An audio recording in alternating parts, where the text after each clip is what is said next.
Welcome to the Scream Signal podcast, where our best life advice is that you either gotta cut your fingernails or you gotta stop that kind of dreaming. I'm your host this week, George, and I am joined by Jeff Hey everybody. and Jeremy. Hello, everyone. All right, we're going to kick off this episode a little bit different than we normally do, trying to get into a little bit of a different flow here. Um, kind of want to see what's been going on with you guys. I wasn't here the last week for the last recording, unfortunately, but thank you guys for still continuing on with the podcast episode. How you guys been doing? What's been going on with y'all?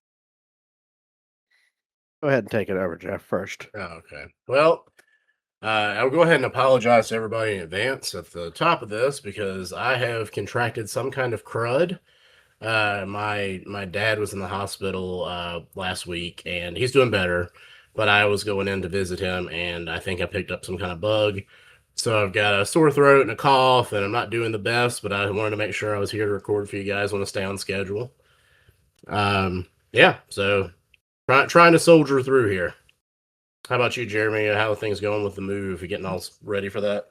Yeah, a lot of packing going on, just trying to get everything ready. Moving's always, a frustrating experience for sure. Other than that, though, I did pick up a few cool things this week. Barbarian finally got a physical release. It's about Sweet. to, yeah. Yeah, I grabbed the 4K of that and checked that out. It looks fantastic. Highly recommend that release. Other than that, I was just been hitting up the used bookstores here in Indy before I leave and grabbing anything that looks interesting in these last few minutes. And sometimes you walk in a store. I don't know if you guys ever experienced this, and you see something on the shelf of a used store, and you wonder like, what the fuck kind of person bought that? And then what like compelled them to no longer want to have that? Because like there's a local chain here called The Exchange that people from the Midwest are probably really familiar with.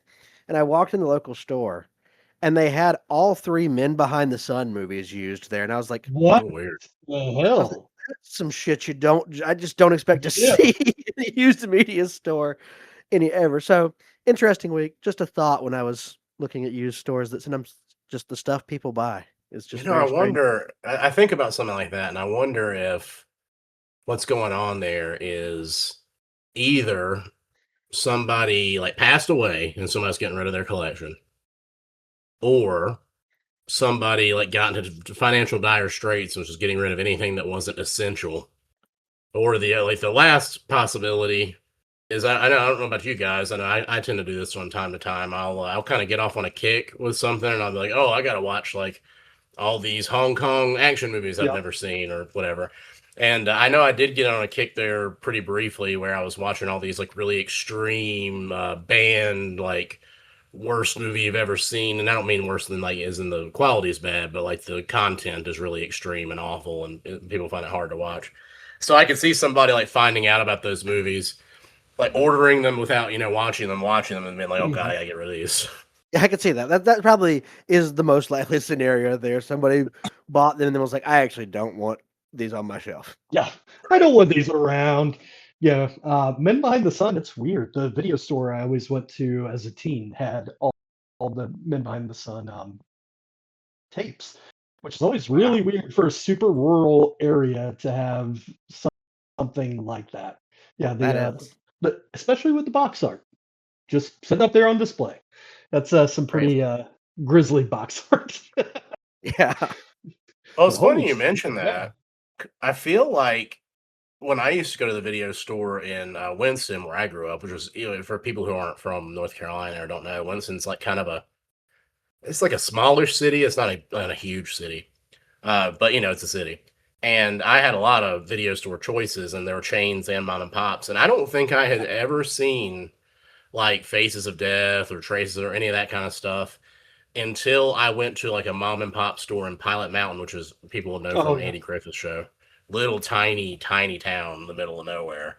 But the mom and pop store in that little town had like the craziest. They had like a full porn section. They had like stuff like Faces of Death and Traces of Death. So like I mean they had like all the weird stuff. So maybe it is the weird little offbeat places that have that stuff.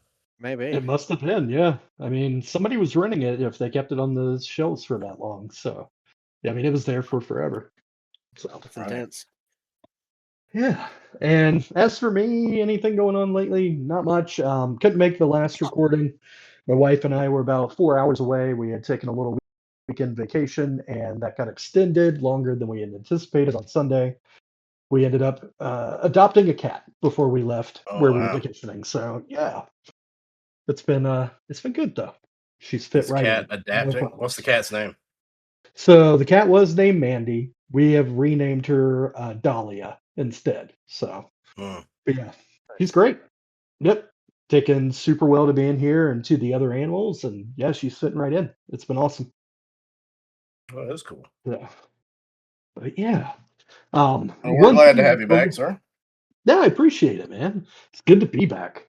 Miss talking with you guys about you know movies, TV shows, and everything else. Yeah. Um, yeah, but I was going to say one thing that we did want to start this episode off with as well is we did want to talk about the passing of Reggie Bannister this week. He passed away just a couple of days ago at the age of 79. Um, most people listen to this podcast probably know him from the Phantasm films, where he played the exact same character as who he is in real life, Reggie. Um, films, he's Ice Cream Man turned interdimensional tall man hunter, and he's just a super funny, badass character in those films. But yeah, really, really sad to hear about Reggie. I think we all knew that he was in hospice care, was not doing so great lately, but it's still always tough to hear that somebody like that has fully passed away.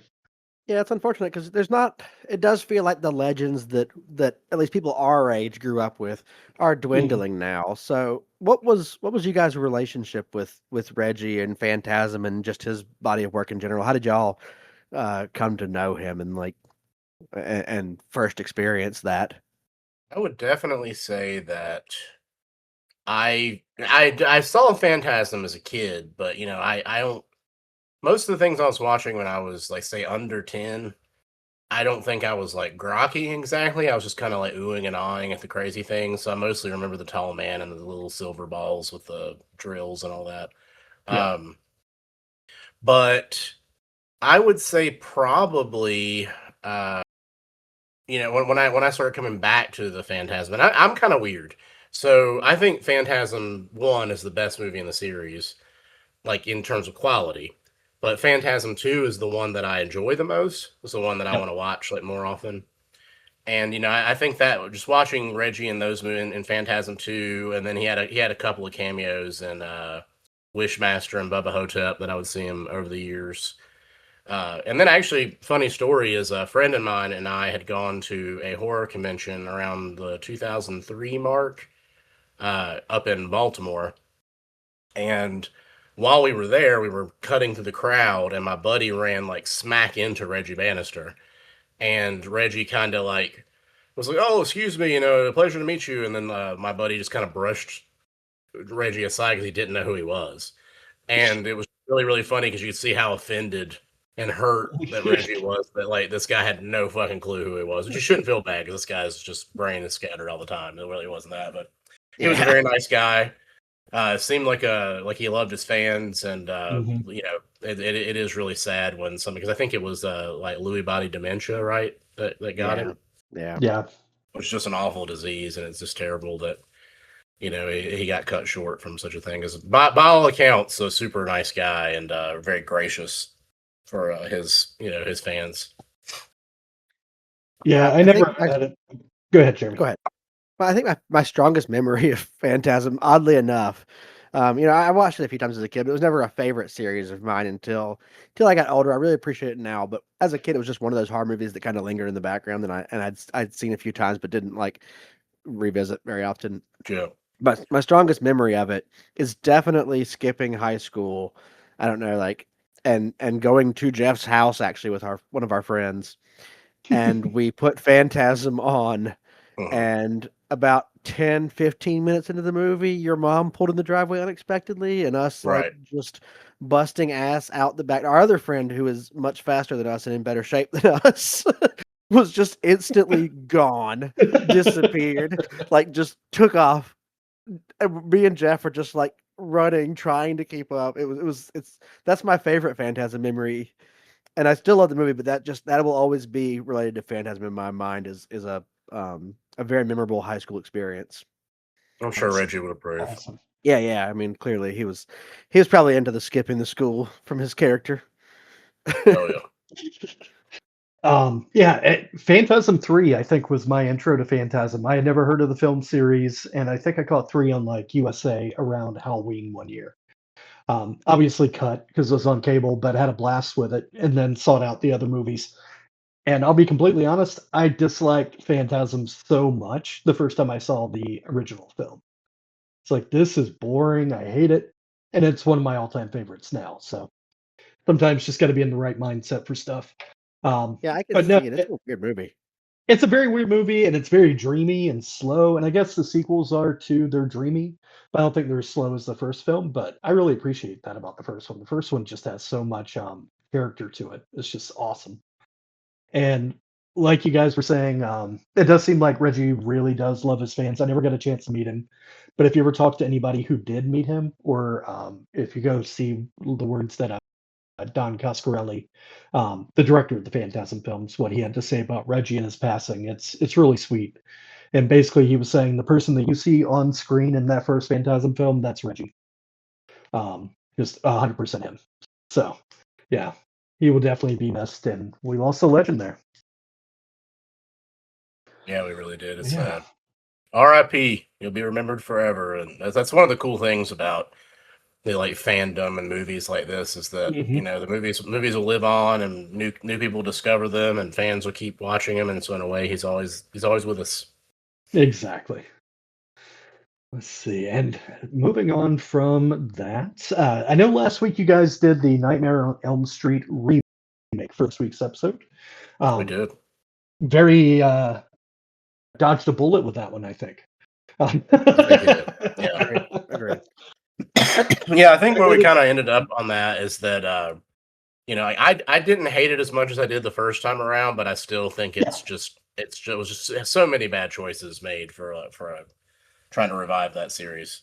For a remake. And I could see things hitting better this time around if I were to rewatch it, just because I know what to expect now after having seen what came out. So, yeah, I could definitely see it getting more of a pass for me on a rewatch, but who knows? Maybe I'll do that sometime soon. But that got us on the subject of the original Nightmare on Elm Street series. And we discussed it and we decided to go through the entire Nightmare on Elm Street series and cover some of the films in the series chronological order. And this week we're going to be starting off with the first two films. So obviously, first off, we'll start with 1984's Nightmare on Elm Street, directed by Wes Craven. If you're listening to this podcast, good chances are you have seen this film, you love this film, you probably know it by heart. But if not, if you know nothing about Nightmare on Elm Street, give you a quick synopsis. A group of teenage friends are all tormented by a burned, mysterious man in their dreams, and they realize that if he kills them in their dreams, they die in real life. So that is the quick and dirty for Nightmare on Elm Street. I definitely have thoughts on this one. I mean, we all do. That's why we're here. But I figured I'd kick it over to you guys. See what you guys think about Nightmare on Elm Street after rewatching it here. I'm sure it was not the first rewatch for any of the three of us. No. So I guess when I was first getting into slashers, of course, as a teenager, or well, I guess younger than that, probably when I first started watching these, I liked Freddy and I watched it, but it certainly wasn't my favorite slasher. I was much more of a Friday the 13th fan, and I was much more of a Hellraiser fan, and I was much more of a Texas Chainsaw Massacre fan. And I think on some levels, those things are probably all still true for me, honestly. I probably am still more fond of those other series than I am of Nightmare on Elm Street, but that's because I'm so very fond of some of those. Nightmare on Elm Street is still fantastic, the whole series. I enjoy the whole series from start to finish. And this one particularly stands out in the series to me still because it is Freddy before any of the silliness, before he was a megastar, before he was on Yeah. MTV hosting Spring Break, before he was like, hawking action figures and cereal to kids or whatever in the mid 80s when he was a superstar. This is true scary Freddy, so it really stands out as still like an actual real deal horror movie. Uh-huh. I agree. Yeah, And oh, go ahead, Jeff. No, you're fine. I was just gonna say, the thing that's interesting about the first Nightmare on Elm Street, is it's probably one of the ones that I watched the least growing up, because the sequels were more accessible to me and they were probably more like fun than the original. But yeah, Nightmare 1 is like groundbreaking. I think it's something like with Friday the 13th. Friday the 13th is my favorite slasher series too. But it's hard for me to ever say it's groundbreaking because it's just kind of a clone of Halloween of a different direction. But Nightmare on Elm Street, on the other hand, is just totally new, uncharted territory with the idea of a killer who you can't even escape when you're asleep. You're going to find you in your dreams.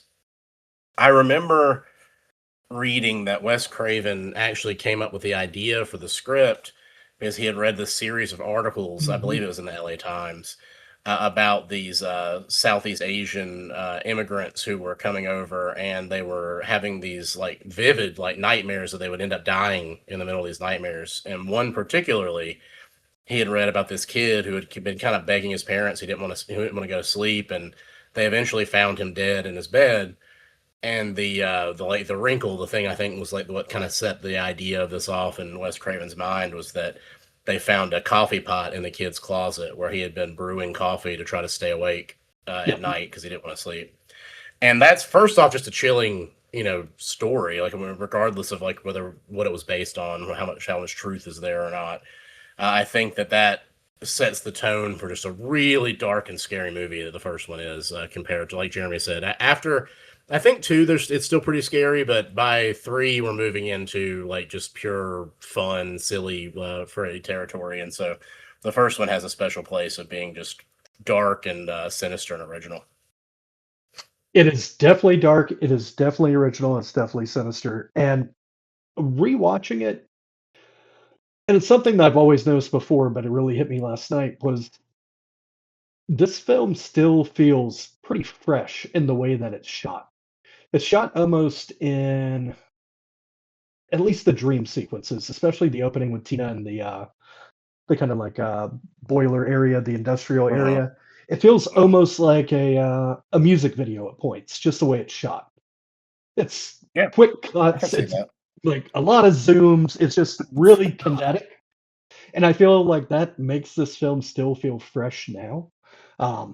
And also rewatching it, I was trying to put my head like in the minds of the person going to see this opening weekend, right? You've never seen anything else like this. This had to blow people's minds when it came out. I know it made a ton of money, but it's great still. I mean, maybe my favorite Wes Craven movie, period. I'm trying to think here. I don't know that he really outdid this I'm trying one to for think me. about what else he like made that I would think is better than this for me. Is I don't know hard to that say. there is anything. Yeah. I mean, Scream is of course always going to be like a contender sure. for another. It's weird because I was talking to somebody about this previously, and I don't know, maybe I brought it up on this podcast that has there ever been another director like Wes Craven that had a impact on horror Oh, in in 3 multiple decades? decades. In 3 Yeah. decades, 3 decades, this man reinvented horror. Basically, you Oh have shit, you you're have right. Last House on the Left in the Yeah. '70s. You have Nightmare on Elm Street in the '80s, and you have Scream in the '90s. Has anybody ever had that impact other than him?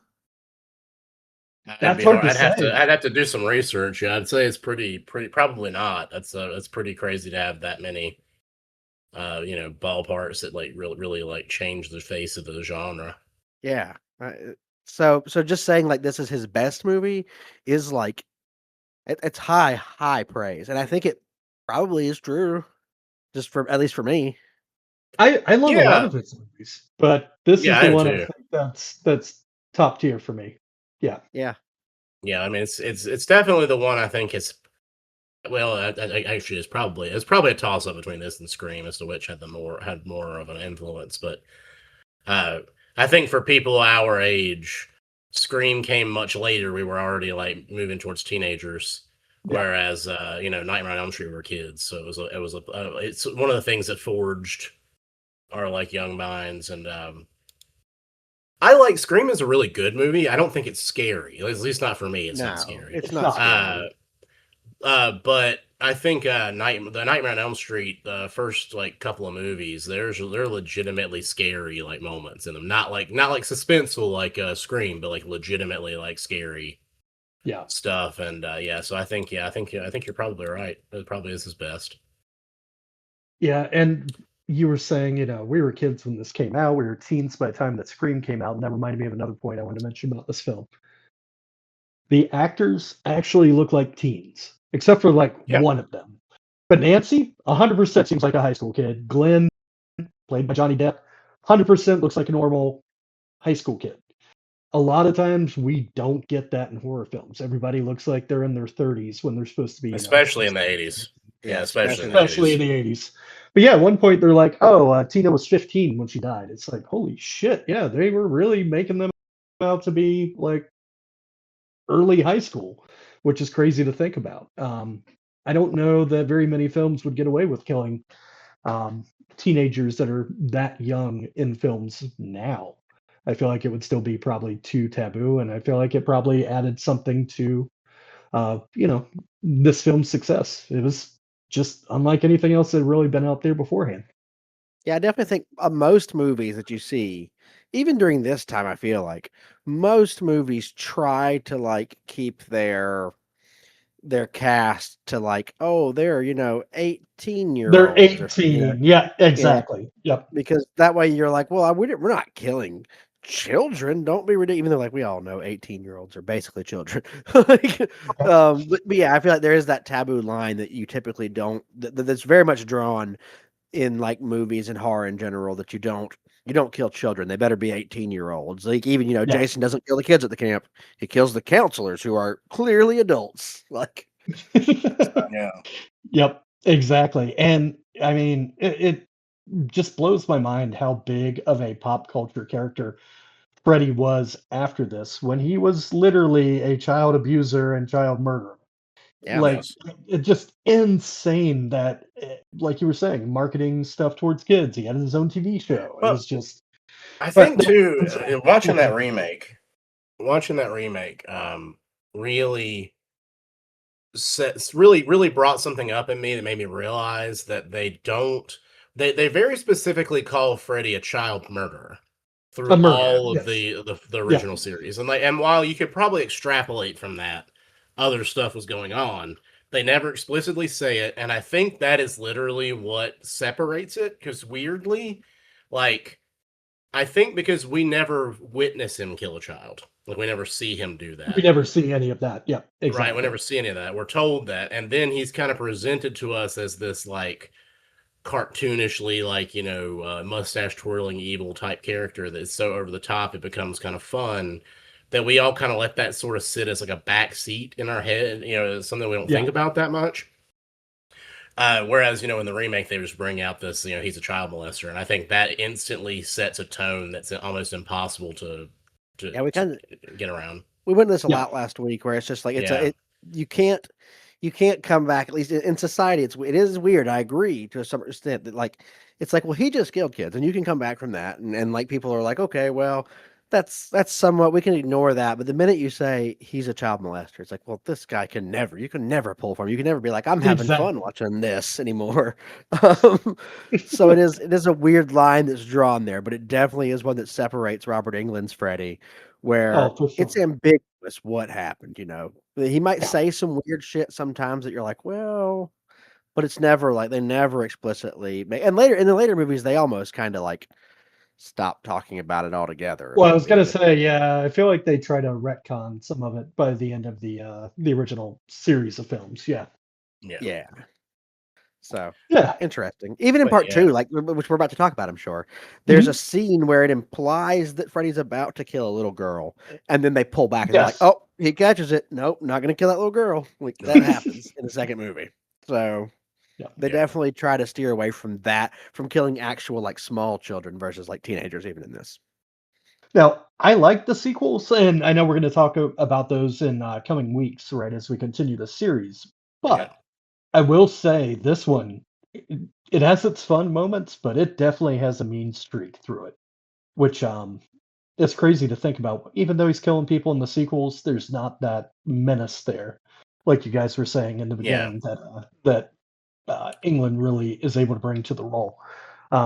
Plus, I Also, think this has one of my favorite kills of any slasher film oh yeah. ever. So, yeah. Talking about Tina. Well, not just Tina, but Glenn. Glenn's my favorite. Oh, okay. Oh yeah, Just I think the Tina film. scene's incredible.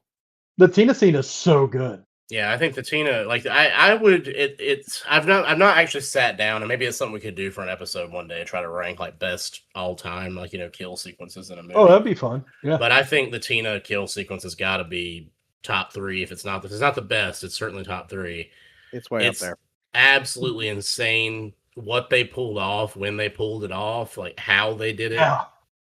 Just to watch a woman, like essentially like float up this wall and being slashed to pieces, like it's horrifying, it's harrowing, it's like the kind of thing that like lives inside your mind for a long time after you see it. It's just absolutely, and they built like this like spinning room essentially so they could shoot this whole thing. And we were even talking about how in the remake they try to redo it with like kind of like wires and CG where the lady's like floating around the room, and that's cool, I guess.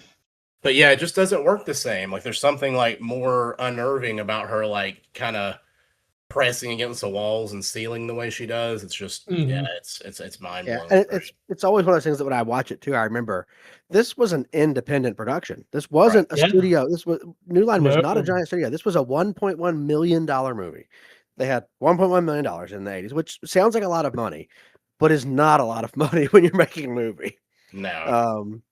So they did amazing stuff with a very limited budget. It's incredible to see that scene, which is why it's not as incredible in the newer one when they had a huge budget, and it looks not even as good as this, which is crazy. And they do a good job in the original of switching gears, because you have Tina gets kind of slashed and you're watching it from her perspective in the waking world.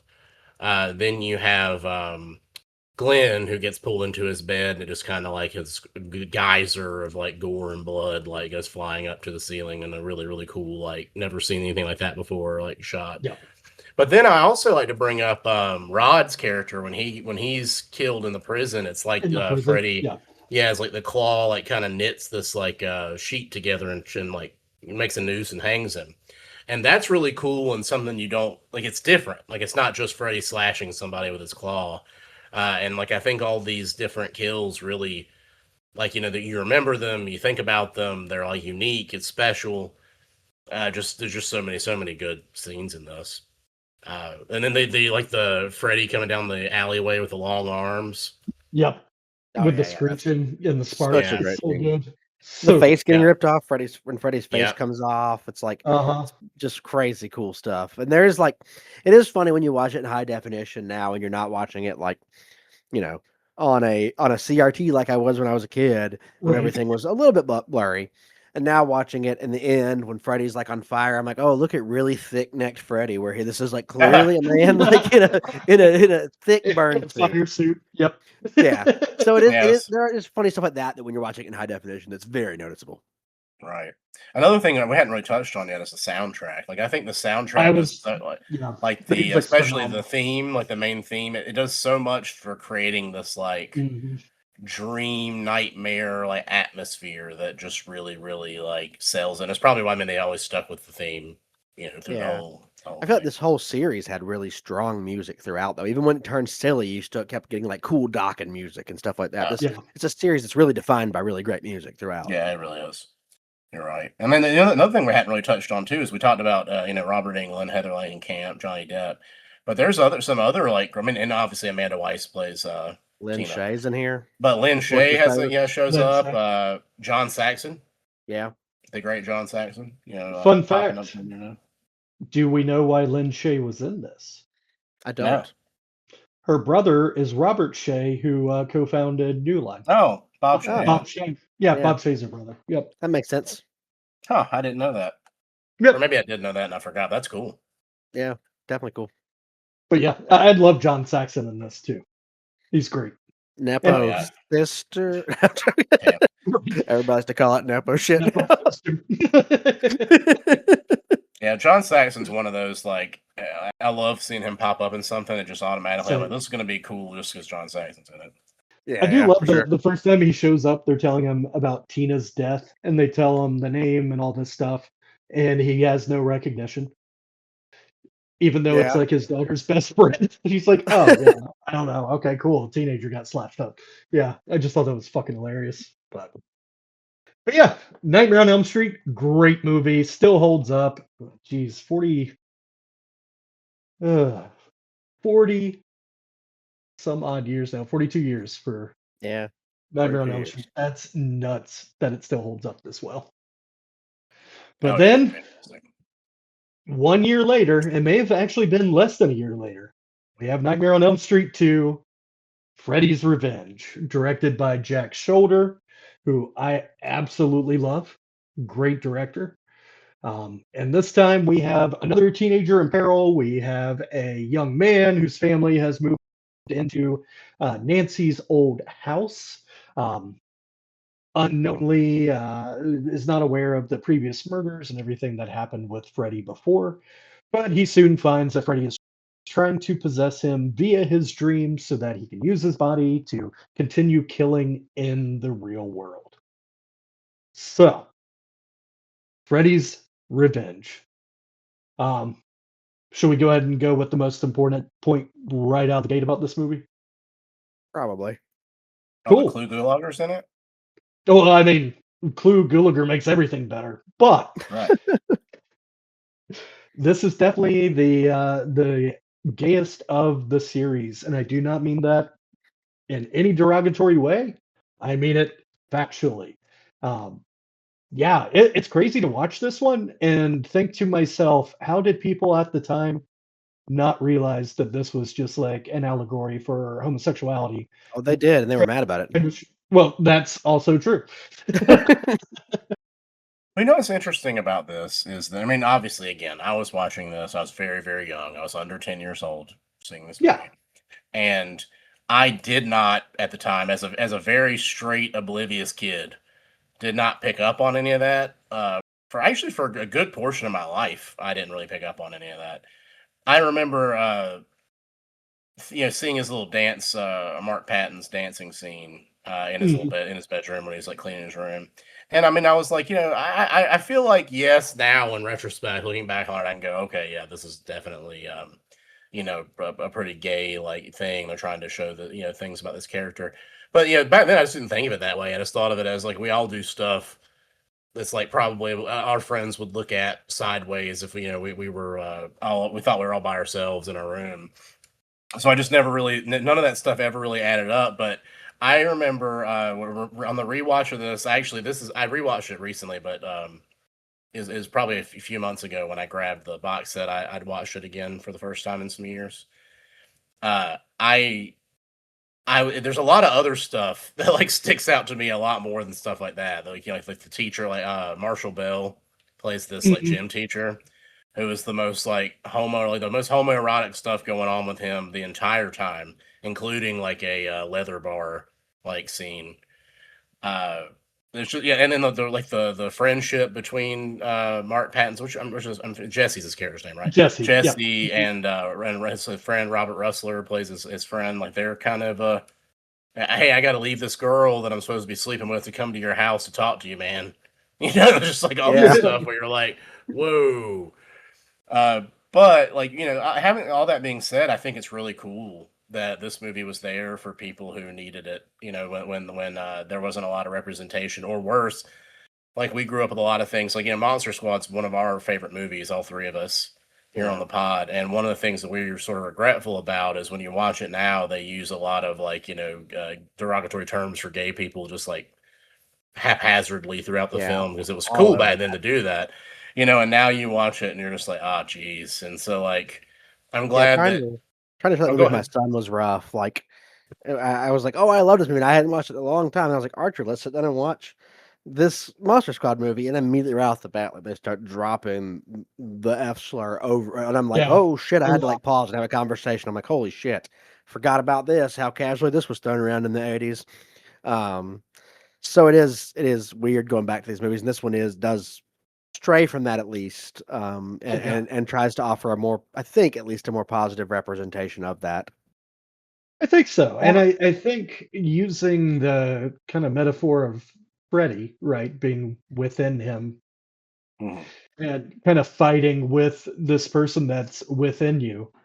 I think that's a pretty progressive take, the way that they spun this. Yeah. I Yeah, I don't think remember the big it's never really shown in a negative light other than the fact that, Freddy's trying to possess a kid. But yeah, I don't think there's anything anti-gay about the film by any means. Yeah. No, I think the more negative thing was that, like, off screen, when you hear there's a documentary about this that I recommend for everybody for sure called Scream Queen, Mhm. about Mark Patton's life and this time in it.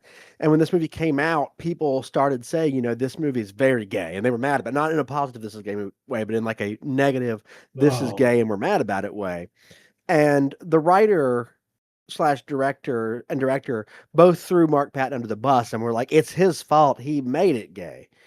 And when you watch this movie, what you're like, the "No, hell? no, this script is No, it was written gay." that It way. is like it is Yeah. extremely gay. Like, he did not make, but they definitely threw him under the bus, and he caught all the, like, hatred for this unfairly. And now, of course, looking back years later, when society has progressed and we've all, like, and people have different views on this, now it's very positive, and his life has, like, people have embraced Mark Patton and really celebrate the work he did here. And then I think now, like, there was some, like, controversy where I think Mark Patton in that documentary kind of says the writer came back and tried to be like, "Oh yeah, I did it on purpose," and, like, tried to make friends with him, and he has no interest in doing that at this point because of the years of suffering it caused him.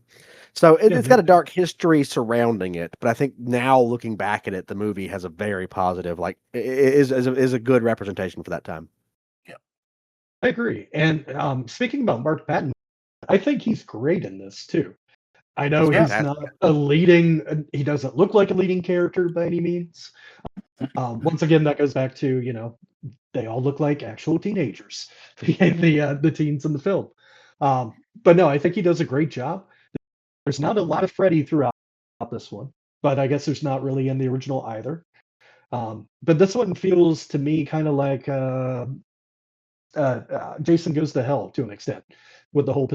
possession thing. And, Freddy trying to use the body of someone who is living to do what he wants to do.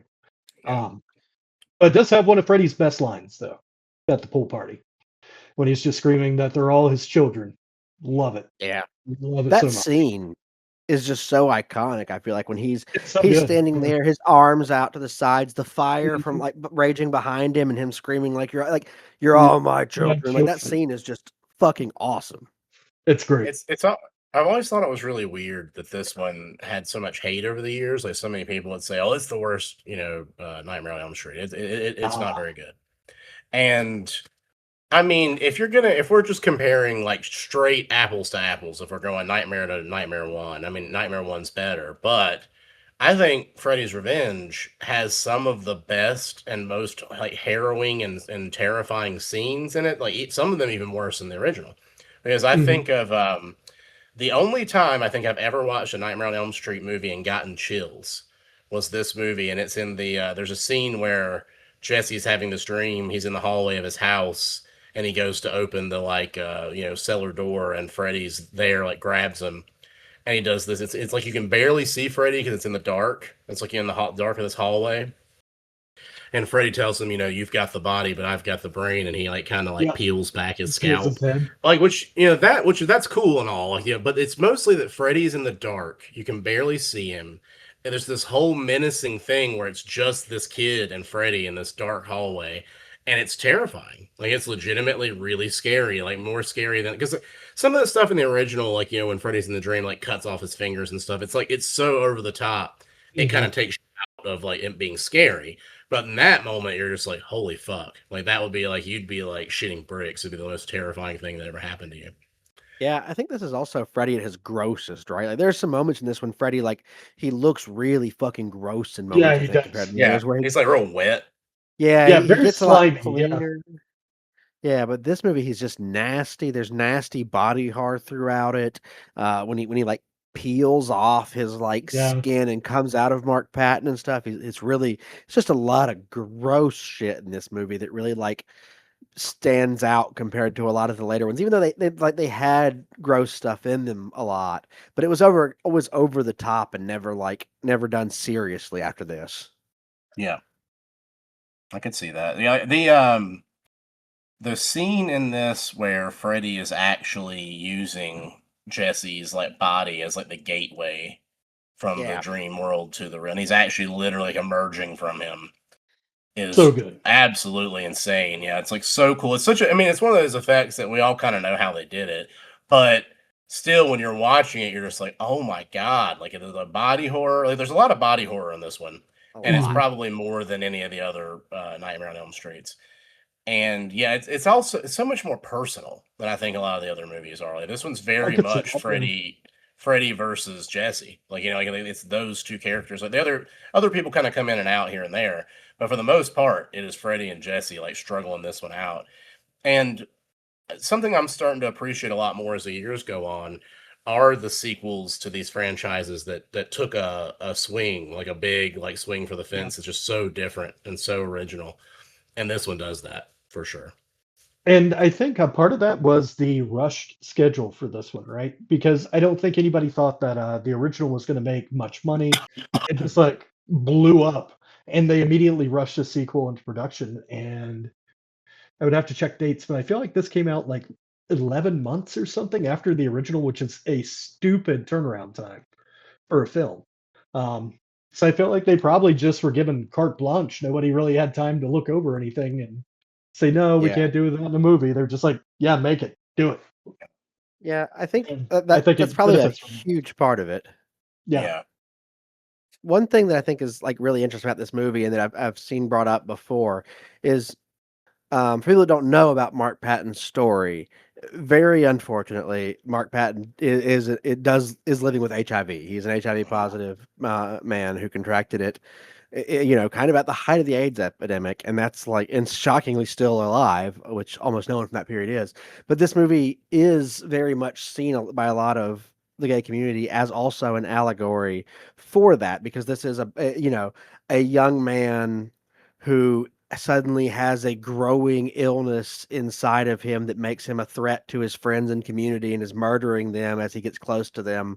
And That makes it's very much sense. perceived as kind of like an allegory for the HIV/AIDS epidemic in the gay community at that time. And I can see that being like a very powerful statement to somebody that lived through that. Well, I mean, the first time you see him, it's on the school bus, and he has like the bags under his eyes. He looks obviously unwell Yeah. and very, very sick. So, yeah, I could definitely see that.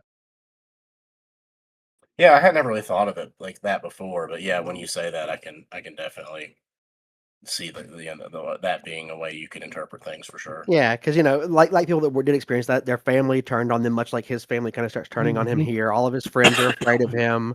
The whole school like hates him, which was a thing that happened, unfortunately. I mean, I live in Indianapolis, which is a very, very famous case where that occurred.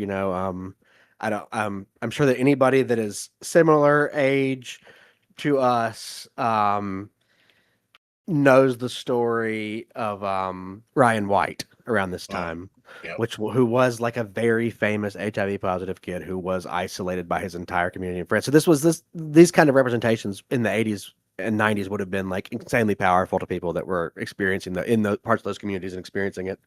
So interesting stuff for sure, and a movie worth watching, I think. Oh yeah, definitely worth watching. And I will say, outside of the deeper meaning with the movie, my favorite scene is the birds exploding. It just makes me laugh every single time. It's so crazy. It's so crazy. And then It's his so dad accusing him of putting firecrackers in the you put birds. firecrackers on these birds, and he's like, "What? Why in the hell would I do that?" Clu Gulager as the dad in this is so good. He's like such a weird, like clueless, like typical dad, but like this every scene he's in feels weird. And I don't So- really know. I mean, I think it's just the movie has a weird vibe to it, but like, yeah, he's such a weird character in this. It's The funny movie 'cause he- definitely has a weird vibe. Yeah. It's funny because the dad goes from like concern. Sometimes you're like, wow, he's kind of like a decent dad. Like his son comes home in the middle of the night and the cops bring him home. Like, we found your son naked on the side of the road. And he's like, son, just answer 2 questions and we can go to bed. Like, he seems genuinely concerned about his kid. Like, and then the next morning, like he's like, he needs an ass whipping, needs a methadone clinic. Like the next day he's an asshole. And you're like, what's going on here? Like, what is this man? Which I guess like, An 80s dad. yeah, I was about to say that he's Definitely. dad. I can relate to those moments with my dad. I did put one thing together. I don't know if it was intentional, but I never had put 2 and 2 together before. But Flu Gulager is in this, and then they play the song "A Whisper to a Scream" at one point. Oh, that's funny. I was like, oh yeah, there we go. I don't remember what year that came out. 87, so that would have been after. Yeah, later. Look at that. So coincidence. Interesting. But yeah. Well, another thing, or a couple things I wanted to get to before we get too far off this one. It's like, I think Robert Russler is one of my favorite little character actors that shows up in 80s movies. And he's so cool. He's so good in this. It's like the friend. Because I like how they have this legitimate, it's a friendship, but it's not just the bro-y friendship that you see in like most things like this. There is like complexity to it and like depth to it, where he's like there for his buddy, like emotionally, and it's such an interesting. You just don't see that very often. But it just makes every time I see, because Robert Russler is also in one of my favorite 80s vampire movies, Vamp. Yeah, I was about to say And that's one that I think of him from always. Yeah, whenever I see him, I'm just always like, man, he's just one of those guys I like to see pop up here and there. I think I follow him on social media, and he seems like a pretty cool dude. Yeah. To me, he's always going to be from Vamp and then Wing Commander 4, The Price of Wing Freedom. Commander. There you go. Commander 4. We also got to talk about the soundtrack to this one, which is really great and done by Christopher Young, who did the soundtrack for Hellraiser and a bunch of other really great stuff. Oh, I didn't realize that. Yeah, the soundtrack to this one's great. So yeah, it's definitely one of those I think is very underrated, and like I think over the years, it's sometimes like I think sometimes just that its existence as just a really cool horror movie with like good scary moments can be overshadowed by the importance of like how it is, how much of an iconic movie it is to the gay community, because that conversation dominates a lot more these days, which is good and it should. But I think sometimes people just overlook this is actually really it's probably my favorite. It's probably my third favorite Nightmare on Elm Street movie. That's probably where I would say. I think that's a fair ranking. Yeah. Yeah, that seems somewhere close. And I'd have to go through the whole series and think about him again. But yeah, it's definitely in the top half of the series, in my opinion. Oh yeah. Yeah, without a doubt. All right, so it sounds like both of these are a recommendation from us. Yeah, yeah. I mean, I think you could say about it.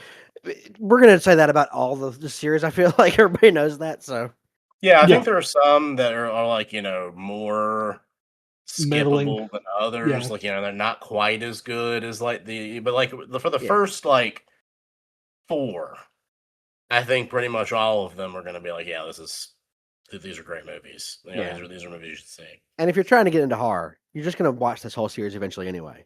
Yeah. Oh yeah. I mean, Freddy is like one of the there's a holy trinity of slasher icons, and Freddy's right up there. He's right up there with Dr. Giggles and the rest of them, the other two. The Creeper. Yeah. Otis from that movie Otis. From the movie Otis? That's what I was thinking. There's some weird shit here. Harry Warden. Yeah, Harry Warden. Yep. Hey, nobody else has a folk song written about him other than Harry Warden. Oh wait, Matt doesn't the Madman have a? Oh shit, Madman Mars does. You're right. Yeah, Madman Mars. Also on the Mount Rushmore of horror. Yep. Yeah. Oh yeah, definitely. Everybody, you can't get away from Madman Mars. It's hard to get away from him. All right. Well, that was Nightmare on Elm Street 1 and 2. And one other thing that we want to talk about on this episode is we've been doing books and movies since we've been starting the podcast recently about stories that seem to take place in summer or in a summery location. And this week, we all decided to read Nick Cutter's The Troop from 2014. This one is one that I read back in 2014 when it came out. This is my first time rereading it since then, but it is one that has been seared into my brain since I read it 12 years ago. Follows a group of Canadian Boy Scouts and their Scoutmaster. They're on Falstaff Island in Canada. It's a remote island. Nobody has a cell phone on them. The Scoutmaster decided they're really going to rough it that weekend for a Scouts weekend. And on one of the first nights that they're on the island, they find an emaciated man has washed or kind of run aground in his boat on the island, which leads to their radio getting damaged, the man dying, and the children and Scoutmaster becoming infected with something nefarious, which leads to them having an insatiable hunger for literally anything they can put in their mouth. So that's a quick synopsis of the troop. There's some more that goes on there, but don't want to go too far on the just recounting the storyline there. So Yeah, so I think this is the book a that before we reread. get started, Yeah, before we get started, for anybody that's listening to this podcast, there will be spoilers probably eventually. But I think there's few things when I think when a trigger warning is necessary. But I will say I think This this one one needs has a some trigger pretty warning. heavy ones for certain people. Yeah, it does. Yeah, There's a lot of animals, things. anything related to pets, Lots of animal animals. torture. Do not read this book. Children, anything related to children, do not read this book. eating disorders or eating Yep. issues at all, Yeah. and also self-harm. Self-harm. Yep. So this is a very heavy trigger warning book, I feel like. Yeah. It definitely is. This one goes pretty hard. I say this is basically a book you better you almost have to be okay with everything to read this. Yeah. Yeah, and I mean, there's think some stuff that that's- doesn't come up. Like, I don't really think, like essay or anything like there's that. no essay or anything No, in this, nothing like but that. Yeah. this is a book that is absolutely going to hit a lot of rough points for a lot of people. Oh yeah. Yep. And I feel It's like gross. Nick Cutter's books in general do that. So, yeah, if you have any sort of trigger warning or anything that kind of triggers you, if you have anything that you are expressly afraid of, like insects, then yeah, stay away from Nick Cutter books because he likes to find those things and then kind of build an entire book around the most depraved kind of thoughts he can come up with. So, but yeah, what did you guys think about this? I figured I'd let you guys go first because this was a reread for me, and I already know how I feel about it. But I'm curious what you guys thought. Go ahead, Jeff. Okay. So I had heard of this a few times. I think this pops up a lot on like best of like horror app, like post 2000. I see it show up a lot. I would say this is very much Lord of the Flies meets like The Thing. Like it's Yeah. like those kind of like vibes, like coming together. Like, like we said before, there's going to be spoilers. I'm not really going to try to avoid them because I feel like if you don't want to spoiler, read the book and then come back. But yeah, it's going to be kind of talk about this without talking about the situation. So yeah, you get like George was saying, you have this troop of Boy Scouts, and I think that's what really made this story good for me was that I tend to really gravitate towards stories of like boys growing up together, like stuff like It and Stand By Me, all these things. Which I know there were girls a girl in it too, but just like anything that's like about especially in the 80s, 90s, is like if it's being written in that time or it has like a vibe of that time. Because this one I think is set in the aughts, but it feels like it's earlier. It feels like it's earlier for sure. Yeah. So I really like that. I think that they did a good job of making the kids like more like dimensional than usual. Like, I think a lot of times you just kind of settle on this is the nerdy kid and he's a nerd and he reads nerd stuff. But I feel like the characters, you get to know them a little bit more. Like the I'm trying to remember the name of the kid who's the nerd. Newton, that's it. Newton, like they did this whole backstory about how he created this online persona where he was like cooler and he would talk to people and learn to socialize with people that way, and just all these things that growing up as like a weird awkward kid resonated. So I thought that was really cool. I liked that there was more going on than just the immediate threat. So that. So obviously the big thing that's going on in this is that there's this parasitic being that's like traveling into people and like, spreading to people. But that's really like only the tip of the iceberg, because there's also the fact that the island has been quarantined. So nobody can leave. So these kids can't leave. Nobody can come in to help them. They can't get any food. They're just on this island trying to survive. So you have that like trapped survival aspect. And then you also have one of the kids is a psychopath who's like doing really messed up things to the other kids, like purposefully infecting a kid, or like convincing Ephraim to like try to cut the parasite out of himself, and some really all like gory and like horrific scenes. It's one of those things where, like, I think, because I remember Jeremy and I talked about this a little bit off air, and I think one of the things he doesn't like about it is one of the things I do, is that I really, really like the almost like unbelievable aspects of this because they make them interesting to me. Yeah.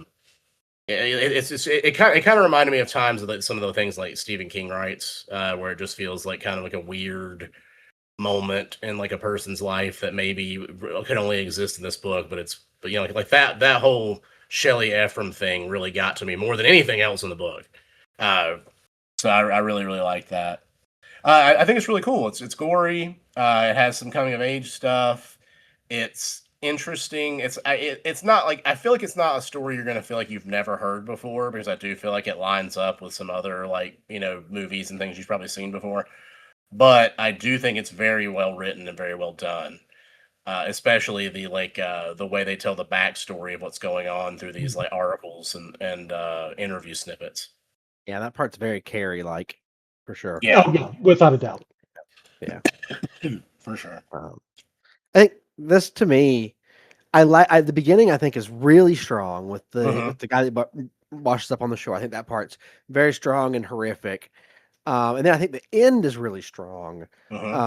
When you get to like the information post Shelley, but I think the middle really relies on on Shelley being a compelling villain, and I don't think to me Shelley was compelling at all.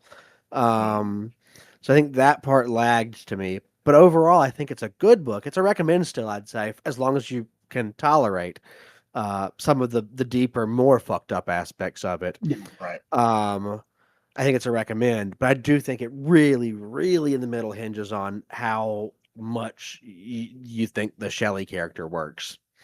Yeah, because he is the real like villain for a very, very large part of it. he is, and then just kind of disappears by the end. I mean, not disappears, but doesn't really have any comeuppance, I would say. Yeah, not really. And I was reading this, and they were like talking when you kind of find out I guess full spoiler alert here at this point, because we just go into it. When you find out that this was a experimental weight loss drug initially that was a modified tapeworm, right? Genetically modified tapeworm, and they're like talking about its effect, and they're like, this guy lost like 60 pounds in one day, and I'm like, when's this hitting shelves? Finally, something ivermectin can actually help. So I thought that part was great. I did think all of the supplementary stuff about the interviews with the doctor and the kind of psychopathic doctor that you hear, like, who developed this thing, who doesn't really give a shit about humanity. He's willing to like sacrifice people to get his vision out there, and the trials and everything that are briefly mentioned. And then it kind of comes out that the military purposefully fucking killed these kids to a certain extent, like to test it. Yeah. To test it, that this was all planned. I think that stuff's really compelling and really cool. It just did lag in the middle, I think, for me personally, with the Shelley stuff. Yeah, and I feel like the book would have still worked even if you take out the Shelley stuff. You could still make a compelling story without this kid going and realizing, hey, this island is now my playground. I'm going to go full psychopath or psychopath and just start destroying people and destroying other kids. I mean, there was a really cool moment in the middle where like one of the kids, Kent, I believe, is when they have locked in the basement, right? Was that his name? Yeah. And like it kind of starts talking about like him like mutating, and it talks like he's turning into this monster, like his bone, like the worm is like breaking out of his body and like making like his bones into like these like mega like monstrous thing it's almost describing, and I was like, hell yeah, this is about to be cool as shit. And then like nothing happens with that. It never And I goes was very anywhere. disappointed by Yeah. that. It doesn't go anywhere, and I was like, "Well, that sucks." Like the kid the monster thing just walks out, and like Shelly's able to just hold its head under the water for 5 minutes and kill it. Basically, and I'm like, "Oh, no, I guess that plot point is over." That I thought sounded like it was gonna be really cool, and that was disappointing. Some of that stuff was. And the same thing happens with Shelly too, right? I mean, he gets Yeah, infected, and you're like, "Oh, this dude's nuts. This kid is just insane. This is going to be fantastic when these worms take over, and he turns into this, uh, giant monster worm thing. unnatural giant worm serial killer thing." No, and it's just like, oh, he dies. He explodes, Yeah, and worms get everywhere. Like, yeah, yeah, and there's I was some hoping for stuff. meat mech piloted by tapeworm. Yes, exactly. Have you ever read? Oh shit, John dies at the end. Yes, yeah, If, I was going to say in the very beginning, they meet a meat monster that's made up out of meat yeah, out of a freezer. Fucking best yeah, imagery ever. But anyway, fantastic. but yeah, I like the troop a lot. I'll be honest, I love Nick Cutter books. I will say, Oh if yeah, you do not care for the troop, you will not care for his other books. The Deep, his second book, really, really got me. It's all about insects, and there's just something about that one that got me. Um, but I love the troop. I do think it is a lot of fun. I do like like you guys were saying, the supplementary information that you get in the beginning and the end of the book with the court trials, or the kind of like online blogs or newspaper articles that give you the context to everything that's happened on this island and why it's happening on the island. But yeah, it's very much a downer of a book. It's very very much. Oh yeah. nihilistic. And I think this is the first book that I ever read that I would probably consider to be on the splatterpunk side. I remember reading it and just Okay. going, shit, yeah, I've never read anything like this. This is great. And I think I originally picked it up because of the Stephen King recommendation that was on the book at the time when it first got published. And then, yeah, I loved it when it came out. I had a lot of fun with it this time around. I can see the flaws a lot more clearly on a second read Yeah. after giving it a lot of time in between. But yeah, still super fun book and super quick to get through as well. There's something really funny to me about me. Like, I read this because Stephen King recommended it on the front. I'm like, so you read every book in the store? Yeah, right. Stephen King will just write. He will write a book quote for any fucking book. I was just thinking about Sure. how I think the reason I've realized something about myself, that I really like stories where something like absolutely crazy is going on inside another already crazy thing. Yes. Because like Absolutely. I know like you guys were saying you didn't really like the Shelley character, but I did really like the Shelley character, because I thought, well, man, it's not like it's already bad enough that we're on this island where we're having to deal with this fucking worm thing that's going to turn us into like a big worm farm. But then there's also this fucking kid who's like just making everything worse by doing his like evil shit. And like I was just thinking about it, like I also really like that movie Burning Bright, where it's like, hey, what if there was a hurricane, but also we were trapped inside our house with a man-eating tiger, Yeah. and just things like that, or like Gerald's Game, where it's like, oh, Oh, yeah. I'm handcuffed to this bed, but now there's this like creepy serial killer guy like showing up, like things like that. I think are really really fun. I think they kind of add a wrinkle to something that might otherwise feel almost too familiar to me, and make it something like different that stands out in my head. So that's probably why that part works for me so well. Yeah, and I get that. And like I said, I think the Shelley thing, the reason it doesn't work so much for me is because of how easily this stuff is resolved, and it doesn't really like ever build to a lot, which bothers me, I guess. Everything that Mm, kind of comes up is kind of like resolved fairly quickly, which was except for just the worm problem itself that is throughout the book is kind of the mhm. one thing that isn't resolved ever. Well, yeah, I mean, how do you even Yeah. resolve that? Yeah, I mean they do talk about how like the military like they put Like some cyanide. chemical in the water around it to like that kills everything and shit. So it definitely and like bombed the shit out of the island, which does have a haunting ending to the book as well when they're Yeah. talking about It like does. Yeah. him kind of like heading back to the island with a great hunger, and you're like, oh, is he infected or what's going on here? Mhm. So like I said, Yeah, it's I also think I think the ending was really strong, and I think the beginning was really strong, and the middle kind of lags a little bit, but it is a good book overall still. yeah, and like George said, I think It moves pretty quick, so like it's not It a is. book where you're Well, it's like like dragged down for 300 a and long something time. pages, so it's Yeah. not a super long book. I didn't love the audible narrator, just to be I listened to an audiobook. I didn't love the narrator, if I'm being honest. If you're an audiobook person, I didn't think the narrator was great. I was gonna say I've heard some other books that were also narrated by Corey Brill, and he can be a little bit one note, a little bit Yeah. dry, and I don't think that really, helps out the book too much. It does I did not. this one as audiobook as well, and it was with Corey Brill, and yeah, not my favorite of the narrators. He's fine, but I just don't think that he always fits the material sometimes. Yeah. Yeah, I don't know what it is. I just cannot do audiobooks. Like it's what's really weird is I can listen to a podcast. I can listen to like sometimes I can do like those radio plays where people are like, like multiple people are playing different parts and there's like sound effects and things like that.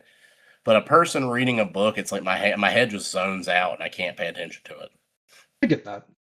Yeah, it's definitely one of those things that you really have to like focus on. I can only listen to them when I'm like cleaning my house or something, or doing something that takes no brain power. Because if I'm like trying to do it while I'm working, it's almost instant. I'll lose so much of it. Right. So I tend to listen to it when I'm driving in my car or when I'm like grocery shopping and stuff like that. I did think I was reading about the author of this book. Yeah, I thought it was really interesting. So Nick Cutter's his pen is a pen name. Right. it is one of For his a guy pen named Craig Davidson. Yeah. And just reading about the other books he's written and the things he does for books, I thought was crazy. Like it said, he wrote a book about like a boxing match, and to prepare for writing that book, like he took steroids for 16 weeks and then fought in a pro match. I was like, that's crazy. Like it was just very interesting reading about this guy who like it seems to be going really far out to write these books and get like in-depth experience before doing this. So He got interesting like a stuff. tapeworm for this one. Yeah, he went and got a tapeworm and Wouldn't get a tapeworm. ate a shit ton of food. Killed a bunch of kids on an island. Yeah, locked some kids on an island, and I chased them while Oh, emaciated to see their reactions. So I did see. It looked like at one point, I guess James Wan bought the rights to the troop under Atomic Monster, but I don't think anything ever happened with that. I'm really shocked this isn't a movie because it has a very Oh. cinematic play out. It definitely does. I was going to say I know of one Nick Cutter story that got made into a movie called The Breach. I think it's an audiobook only. I don't think he actually ever put it out in writing. But do not watch The Breach. It is terrible. Great story. Terrible movie. So, Interesting. but I think that may be the only thing that Cutter's ever had it turned into anything. Yeah, I feel like anytime any book, basically, when you like, if you search it and you click on it on Wikipedia, it's almost always like somebody bought the rights to this. Somebody bought the rights to this book. That doesn't mean it'll ever happen. You know? No. Like every book just gets bought up rights for as soon as possible. I know so many books that I've like when I was younger, I didn't understand. I thought if somebody bought the rights, something was definitely happening. So like books I really loved, like Lies of Locke Lamora, had like the rights option. I was like, hell yeah, we're gonna get like an amazing Lies of Locke Lamora movie. And that absolutely did not happen and never will. So, Well, you never say never. We're getting a Neuromancer show. That's true. That is true. It is very true. Yeah. I don't know if they would be able to even turn this into a movie. I mean, kind of like I think we're talking about it off air, but the new Ice Cream Man. I mean, that's a movie with kids and a lot of violence, and it had to go unrated and never go before the MPAA. I don't know how the troop would ever get made. Just because no one would throw large money at this, that's for sure. They would have. I think it could happen. I think it could happen, but I think that it would probably, like you said, they'd either have to go unrated and be like something that got like dropped right to streaming, or like it would. But it's just it really is like the way it's told. It just feels like a movie. Like it feels like it has like all the setup where you learn about the characters. You like enter inciting incident. You have the timer. You have all these things going that make it feel like it could be a movie. So I'm just really, really shocked they haven't done it yet. Yeah, and I mean, we've had Lord of the Flies. So I mean, if they could do that, I don't see why they couldn't do that. I mean, this would be more gory. This is a lot more gory. My guess is if this ever got made into a movie, either it gets made as a low budget because then you don't have to make a lot back, or they age the hell up out of these characters. Yeah, do that too. Make them like teenagers or something. Yeah, that'd be my guess. Well, there we go. So that was The Troop by Nick Cutter. As we were saying, you can find it out there, book form, audiobook, however you prefer to do your books. I say give it a shot. I like this book. Once again, I do see a lot of flaws in it after the reread. But yeah, it's still a fun read, though. Still a blast to get through. Yeah, for sure. Flaws. Every books. There are tons of books that I absolutely love that I can tell you a lot of flaws in, but it doesn't mean that you shouldn't check them out. Yeah, there exists not a flawless anything. Like Yeah. everything's got some kind of flaw in it. And the more you watch it, the more you can see, like pick it apart. You're gonna find this stuff. But yeah, I mean, I read it. I really liked it. I didn't really have any like comments on that. I didn't. I thought it was all pretty good. Well, in the spirit of The Troop, as always, we like to do recommendations. And we figured this week we would do recommendations of films, specifically horror films that center around children in some way. So this week we're each going to be picking one recommendation. And as I've been doing already, I'm going to kick it over to you guys. Jeremy, what's your recommendation this week? So my recommendation this week is the film Cooties. Cooties was this movie came out in 2014. I think it got quite a bit of attention at the time because it's got a pretty stellar cast. Yeah, the cast is stacked. I assume Yeah, you it guys, everybody's seen that, I'm sure here. Oh, yeah. Mhm. This was written by Lee Wanell, who everybody is. If you're a horror fan, you're definitely familiar with the name. He worked on the original Saw. He was the writer on that. The first 3 Saws, actually: Dead Silence, Insidious. So the Invisible. He made the Invisible Man. The newer one that was really Mhm. great. Upgrade, the new yeah. Wolfman. Just a lot of good stuff here. So very, very, very talented writer and director. Who I think I've basically liked everything he's done. And this is no exception. It's got like I said, the cast is stacked. You got Elijah Wood, Allison Pill, Rainn Wilson. So Lee Wanell. great. Yeah, Lee Wanell Mhm. himself. So fantastic cast. And this is, once again, another trigger warning. Kids. It's Oh, a yeah. zombie film about a virus that is made into chicken nuggets, or it gets into some chicken nuggets at least, Mhm. and is then consumed by a class of 4th graders who proceed to turn into zombies, and you have adults basically fighting off this horde of zombie children. It is a horror comedy, so there's a lot of funny moments. But there are a lot of horrifying moments too if you're really, really triggered by children and stuff. So, heavy recommend for me. What do you guys think of this one? This one's a blast. I saw it when it came out, and then just rewatched it a couple years ago. I think I did a double feature of this and Little Monsters at the same time. So, Right. zombie Yeah. film. Monsters. Yeah, watching this one, my wife, anytime we get chicken nuggets, she's like, "Oh God, do you remember that movie with that green bug in the beginning being put in the chicken nuggets and all the kids?" I'm like, "Oh yeah, that was Cooties." Like, it left an impression. This one's Good. super, super fun. I love how like apocalyptic it gets by the end of the movie. It's a blast. And Rainn Wilson is a lot of fun in this one. I feel like the whole cast is just having a blast in it. Yeah, definitely. Oh, yeah. This one is like darkly comedic. It's funny because I think a lot of people would just think, with kids. I think like the kid stuff bothers a lot of people. And I'm not a parent, so I'm not. I'm the only one on the podcast who's not a parent, unless you count my cat. And I am not really bothered by kid stuff. Like, kid stuff doesn't scare me, and like I'm not specifically like disturbed anymore with a kid's death and like an adult's death in a movie or anything. So like that kind of thing doesn't really get to me that way. But I think this was actually like really funny. Like, I think a lot of the ways that people like these grown adults like having to bash their way through all these like rabid children is just something about it is like that kind of like I shouldn't be laughing at this as much as I am. Yeah. It's like So that kind of vibe. as a parent, this movie does not bother me. Pet Cemetery stuff like that now fucks with me a little bit more than it used to. Yeah. But this movie does not bother me. This I movie mean, is well, Pet funny. Cemetery bothers me, and I'm not even a parent. It's just it's a much more visceral Yeah. thing. This movie does not bother me. This movie's funny. It's hilarious. It's not like serious, like dark, material here that you're dealing with. It's going to make you like have some like existential crisis about children dying. I don't think. At least it doesn't me. That's for sure. Yeah, it's a good one. Yeah. What do you got, Jeff? Right. Yeah, what you got, Jeff? All right, so I wanted to go back to a movie that was a favorite of mine when I was little, because it's also starring a very, very young Lucas Haas, who was probably about my age when he shot it, that I was when I saw it. And that is Lady in White from 1988. This one is directed by Frank LaLoggia, and I said it's starring Lucas Haas, Lynn Cariou, and Alex Rocco. And I remember this this was one of those movies where I probably watched it a lot when I was, I don't know, 6 or 7, something like that.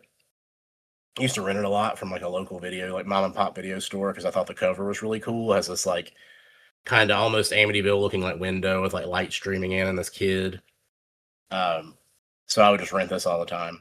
And this movie is has very dreamlike, very has like a lot of like fall vibes. It's a movie that when I think back on it, I just remember these like bits and pieces that almost feel like a fever dream, because when I grew up, I was so young when I was watching it.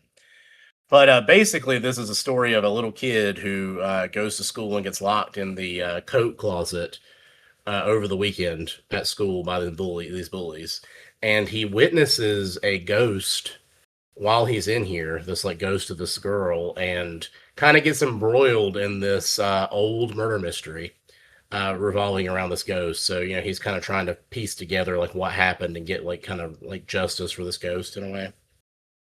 And it's really cool for like people like us, like horror fans. If you grew up and you were the kind of kid who like would wear like a monster mask, or like was really into like spooky things, you're going to feel like Lucas Haas's character in this, and it's kind of one of those, like, I would say it falls almost on the Amblin side of movies, where it's a little bit like more extreme than like a Disney movie.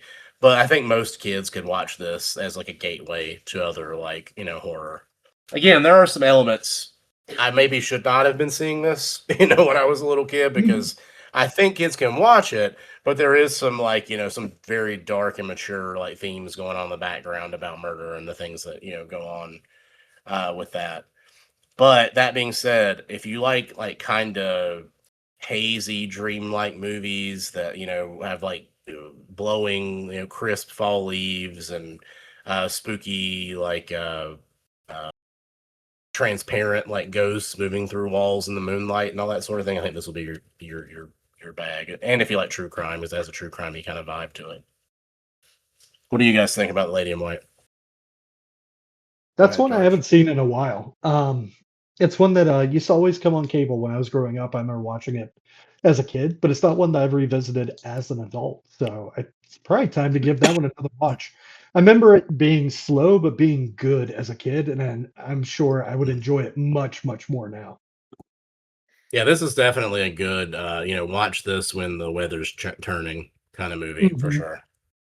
Yeah, for sure. I dated a girl, I don't know, 13, 14 years ago. I say 13, 14 years ago. I've been married for that long, so that's not true. Time flies. But I dated a girl years ago who really loved this movie when I was an adult. So I watched it a few times with her, and it is a really great movie. It's not, I want to say fun, but it's not a fun movie. It's a good movie. And definitely worth watching. If you haven't seen it in a while and you are or you've never seen it and you want to check it out, I will say that Vinegar Syndrome recently, I think last month, put out a 4K of this that I've heard is fantastic. I have not picked up yet. Oh, nice. So it does have a very recent, apparently very good physical release that I'll probably be grabbing the next few months, the next time I make an order from them. So yeah, I think the word you were looking for is like whimsy. It has like a whimsy to it. It's not really fun. Yeah, probably. But it has like this fantastical kind of whimsical element to it. Yeah. But definitely recommend. I agree. It's a great movie and one that if you haven't seen it, check it out. And like I said, there's a good release that if you're into the physical media stuff, like I know everyone here is, probably worth picking up. What you got for us, George? Yeah. My recommendation, it may not be fully on the horror side, more on kind of the action thriller side. But my recommendation is going to be 2000's Battle Royale, directed by Mm. Kenji Fukasaku. This one is based on a manga that was originally written by Koshin Takami. It follows a class of Japanese students. They believe they're going on a class trip. They all are gassed on the bus. They wake up on an island that is empty except for them, their teacher, and some military folk. They all wake up with collars around their necks. They're told that they have 3 days and they must all be dead except for one student, and whoever the last student is gets to leave and wins the battle royale. So it's kind of like Hunger Games ended up doing years later. But yeah, this one is just a blast. The teacher in the film, the one who is kind of running everything, this battle to the death of these children is Beat Takeshi. Um, Probably known from like the Outrage movies, or uh, he tried to reboot the Zatoichi series at one point. I feel like in the early 2000s, not long after Battle Royale. But most Americans, probably, if you've ever seen Most Extreme Challenge, when that used to air, I guarantee you know who Beat Takeshi is. Yeah. But yeah, this one is a blast. I love it. It's a part dark comedy, part action film. I figured the idea of kids killing each other on an island fit really well with the troop. Kids killing each other or not? Yeah, exactly. But this one, I mean, it's an idea that we've seen in American culture done numerous times at this point, especially like I said by Hunger Games. But Battle Royale really beat them to the punch. And what's really interesting to me about this one is that Fukasaku, the director, was like, I feel like he was over 70 or so when he made this, which is crazy to think about when you're making a movie about like middle-aged school children killing each other. But Yeah, he would have been in his late 60s when he made this, which he's most famous probably yeah, for recording the Japanese half of Tora Tora Tora, if you're familiar with that movie, the that's famous war right. movie.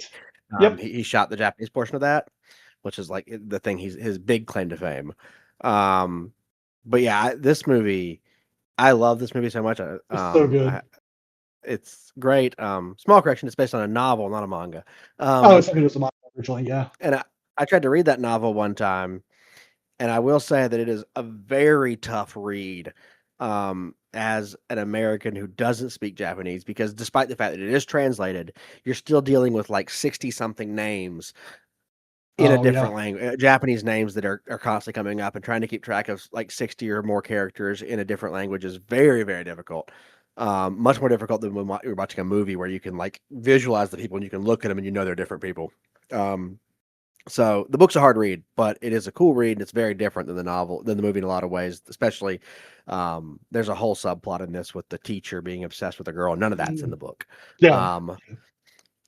So I absolutely adore this movie. The sequel to it is bad at best, I would The say. sequel's bad. The sequel is like a Um, Dirty Dozens type thing. Yeah. It's more but like a this military movie. first one, very good. A lot of people will also, if you watch this, you'll almost certainly recognize oh my Oh, god, from what is Kill her name? Bill. The girl from Kill Bill that Yeah. is in this as well. I think this is actually why Tarantino hired her, because he's also a huge fan of this Probably. movie. So much of a fan that he ends up playing the United States president in the sequel to this. In the second one, So very cool movie. Definitely worth watching. It didn't come out in America for years. yeah. Because oddly enough, when this movie came out in 1999, the production company in Japan didn't want to release it. It wouldn't like lease this movie or sign rights to this movie to an American company unless the American company promised a huge theatrical release for it. And Yeah. if you know anything about 1999 in American culture, that's when Columbine happened. So every American studio was like, fuck no, there is no way we are putting Nobody out would a touch it. movie in theaters about kids shooting each other. So interesting history of it that it didn't come out here for years because of that. Yeah, I remember reading about it when it came out, and I ended up getting a bootleg, a very, very, very badly transferred DVD bootleg of it from Same. eBay at the That's how time, I and saw that's it when I first first saw time. it. I watched it so many times.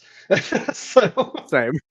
but yeah, it's great to have it in. I think there's a 4K set now. I think I just There have is. the I have Blu-ray it. set, the two Yeah. film Blu-ray set. Yeah.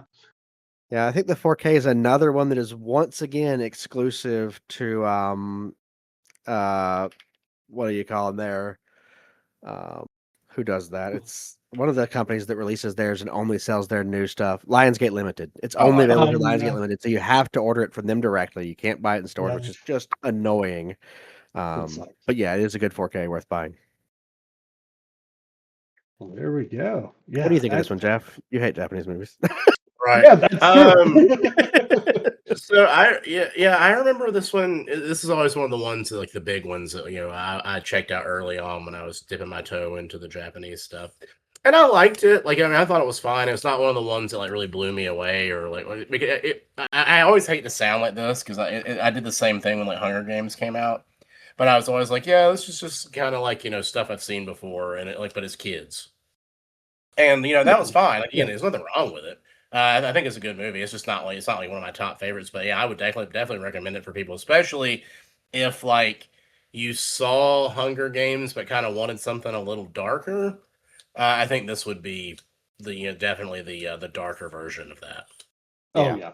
It's for sure. definitely far darker than Hunger I Games. always joke that I think the movies that Hunger Games is like aping are far better than any of like Running Man and Battle Royale, like way better than Hunger Games. But that's just me. I'm not trying to hate anybody's stuff. If you like No, Hunger Games, that's fine. we're not doing the Tarantino thing and saying like Hunger Games is like, a complete terrible piece of shit that ripped off Battle No, Royale like he's doing. no. We don't hate those. You're entitled to your opinion on any movie. I don't think those movies are Exactly. terrible. No, I was not the right age for those. I was already No. well into my adulthood when those were coming out, and it just wasn't made for me, and that's totally fine. There we go. So that was Battle Royale. All right, guys. Well, I think that wraps it up for us on the pod this week. We appreciate you guys listening. In. If you have any suggestions, you can ask on social media. Instagram, I believe Jeff is Jeff at Scream Signal.